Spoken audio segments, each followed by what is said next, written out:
Ime, you're up 6 with 140 left. What happened in that last 100 seconds?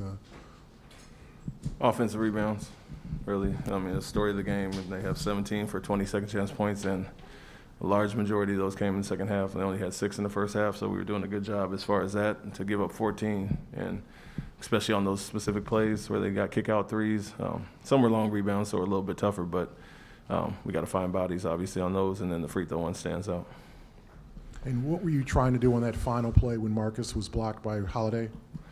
A weak side action for Al and JB, and then bring a specific matchup into it to get the matchup we wanted downhill for JT. Got a little stagnant on the weak side. They didn't pass, and clock was running down with no timeout, so Marcus had to go get it and try to make a play.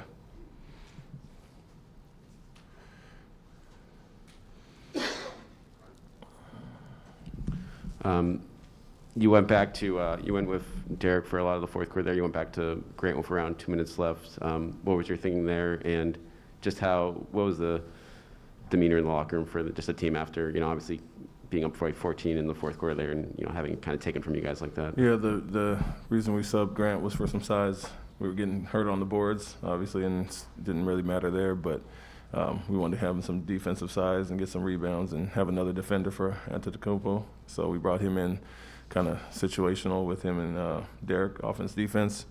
And then in general, of course, we're going to be down. Guys are going to be pissed about the outcome. We outplayed them for 3.5 quarters. And so we talked about, showing our resolve. We made it tougher on ourselves now, and it'll make it sweeter when we bounce back. But we gave up a golden opportunity tonight.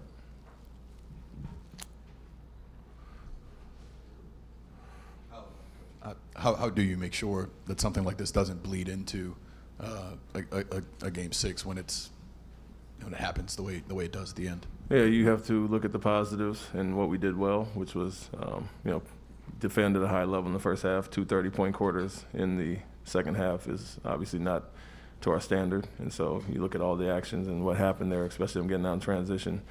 Had some turnovers with only 2 in the first half, and they scored on a good amount on those in the second half. And so look at the positives, how we built the lead, and some of the things we did not do in the end, especially the offensive rebounds, hustle plays, and credit to them to hit 2 big threes. I'm sure nothing can compare to the Spurs loss in the finals, but you were there as an assistant on that team. Is there anything you take away from that about trying to respond from a loss that's kind of as crushing as this one? Yeah, you still have an opportunity. It's not a series-ending loss, and so we have a chance to go make up for it. And like I said, we played extremely well for 3.5 quarters. Got a little stagnant, missed some shots in the fourth, but also didn't love our defense in those last quarters. But look at the positives that we did to get that 14-point lead. We had a 13 in the first half, and how we can build on that. But we have a golden opportunity, and that's the story here. And it's going to be tougher now. Got to go get 2 in a row. But what we've done throughout this series and throughout the season is bounce back when we've been tested. And even in this series, it's an opportunity tonight. But, have to go to Milwaukee, take it one game at a time, and try to bring it back here. Ime, just kind of along those lines, how stunning was it for you to come into that locker room after what happened? It was so quick down the stretch there. And what kind of lessons do you learn as a group here as you get ready for now a Game 6 in Milwaukee?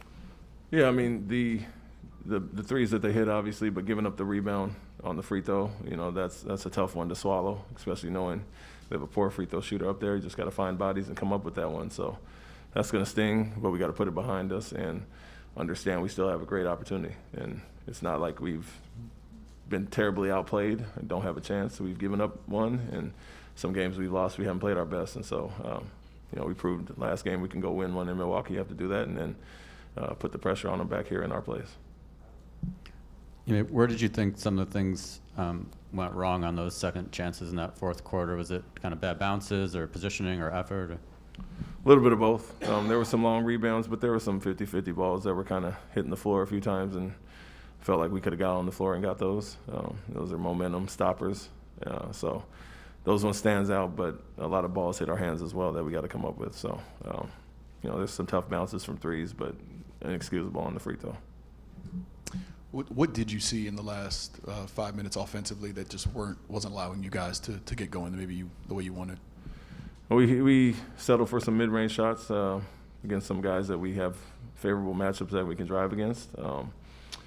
We didn't get out in transition as much because we weren't getting the stops that we did in the first half, so we didn't lead to a lot of easy baskets. And then there were some tough contested ones at the basket that we missed, with some contact. And at times it felt like we were getting bumped as much, but they didn't call it, so we got to play through it. And so mainly that we weren't getting the stops on the defensive end to get out and get the easy baskets. The story of the prior game was, in both games in Milwaukee, was wearing them down, and you saw Giannis with his hands on his knees. Didn't seem like that was the case in this one. They had a lot of energy at the end. What was different about that in this game?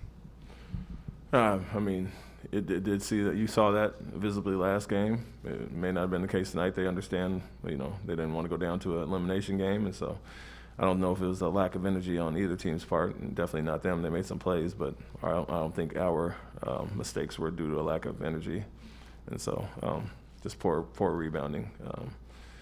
Some tough calls that they got, where we felt we got bodied up as well, and so that's what you have to play through, and we have to execute better on our end to keep ourselves out of those situations. Did you not have, I guess the question is, why weren't you able to wear them down in the same way that you had in the past couple of games? Hard to say, honestly. I don't. We were putting him in the same actions, defending him at the same level. He shot a better percentage tonight. I guess 16 for 27 as opposed to 30 last game, but just felt like we didn't make those kind of game-clinching plays when we had the chance to kind of put our foot on the gas and pull away a little bit. We always gave them hope with the rebounds. The easy baskets kept them in it, and so anytime you got life, you get a little more energy to stay in the game instead of getting kind of depleted energy-wise and putting your head down. So we kept them in it at times, and due to those offensive rebounds, credit them that they came up with those plays. Did you consider at all using any of your challenge on any of those calls late?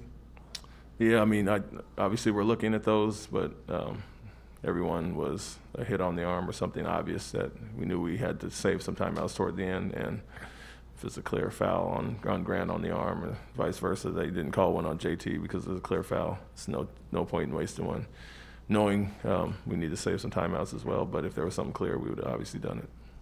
And they went small, obviously, because they needed shooters. Did you at all think of countering that? Because that's when they kind of the three-pointers started and they were able to get back in the game. Yeah, we like to go with both, smaller, big, and we're comfortable doing both. But I felt Derek was playing better than Grant tonight. And to your point, some of the isolations we still had our matchups on Antetokounmpo, and we like our smaller guys to scramble a little bit more. So as far as that, I just think it was a situational where Derek was playing better, and if Grant was, we'd obviously feel comfortable going with that lineup against a small lineup.